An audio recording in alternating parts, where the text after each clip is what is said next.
All right, so my favorite Marvel movie is probably Iron Man. Definitely because it was the first one. It was the first one to come out, and it had a really like substantial, it had a really like big impact in film because it was at first everyone just thought it was Iron Man. At the time Iron Man was just like a B superhero. Like no one knew Iron Man. He wasn't a household name like he is now. It's just Iron Man. What? Okay. Movie came out. Movie was really good too. Not only was the movie good, you had the Nick Fury cameo at the end where he was like, I want to talk about the Avenger Initiative. And everyone's like, what? Dude, I will never forget when I sat in the movie theater. We saw it like 3 times. And the first time, we saw it, we just left. And the second time, my dad was like, sit down. And I was like, what are you talking about? And when I saw Nick Fury, I lost my mind, dude. It was absolutely insane.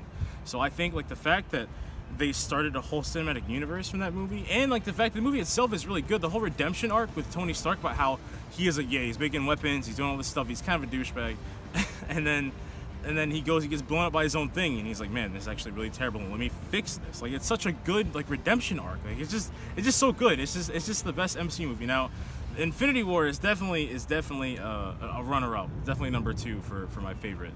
But I think number 1 has to be Iron Man. You gotta stick with the roots.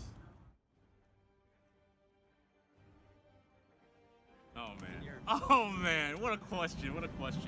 All right, so after watching Avengers: Infinity War, I would definitely say that the strongest Avenger is probably Thor, because he got a huge power up in Thor Ragnarok, and he got a new hammer in Infinity War.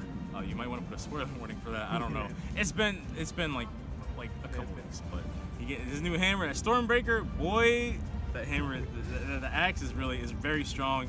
He is very strong because he got the Odin power at the end of, or not the end. It was towards the end of Thor Ragnarok. So Thor is definitely, I think Thor is definitely the strongest Avenger. The weakest Avenger is probably what a question. The weakest Avenger is probably Hawkeye, just considering he doesn't really have powers. He just has Hawkeye, or I was gonna say Black Widow, but Black Widow, she was in this movie. Hawkeye really, he wasn't in this movie, and he doesn't really do much, to be honest. He kind of just gets beat. He shoots arrows. I mean, the arrows are kind of cool. But Hawkeye's probably the weakest Avenger. I like Hawkeye though. That's my boy. Like that's cool. He's cool, but he's probably the weakest.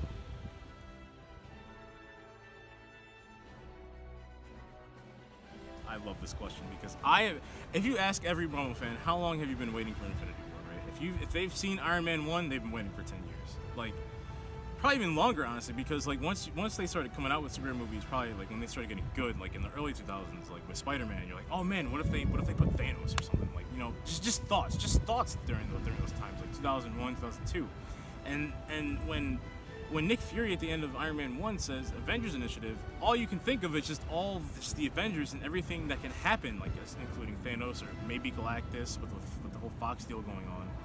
But yeah, we've all been waiting 10 years for this, and it's crazy because 10 years is a long time. I remember I was a little kid when I saw Iron Man. Now I'm 19 and I saw Infinity War, and it was great. And yes, it exceeded my expectations. It did a lot of things that I didn't think it was going to do. This Infinity War is a very ambitious film because of the fact that it does not let the superheroes win. The superheroes lose. For this type of film, this was absolutely necessary. For the past 10 years, past like 20 years, however long superhero movies have been coming out, the heroes always win. They might struggle halfway through or whenever. They might struggle. They might lose a few fights, but overall, in the end, they come out winning. And that's not the case, dude. Thanos bodies everyone. There are 18 people that are dead. 18 characters died in this film. That is absolutely insane, and it's not something you would expect from a Marvel movie. Marvel is all happy kind of humor, aside from maybe like Civil War and Winter Soldier, but those are like the 2 exceptions. Marvel movies are very like kind of happy and stuff. This movie was not very happy, especially towards the end. But it definitely exceeded my expectations like crazy. I was very pleased with how they took Thanos and how he was a really cool character. I kind of wish they showed how he got the Power Stone in the beginning, but that's just like a really small thing. But I think Infinity War it's a really great film because of the fact that it makes the superheroes struggle a lot, like to the point where they lose. Like I think it's very interesting too. And I also like that they didn't make Thanos super overpowered. Like I was kind of at first I wanted Thanos to just body everything, just beat the crap out of everyone.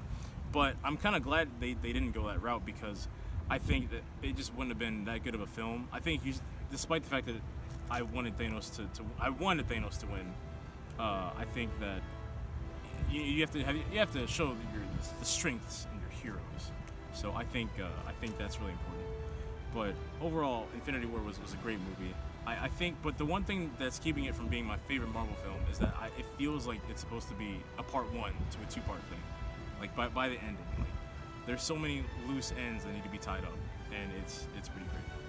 But I think overall, it was definitely a great film.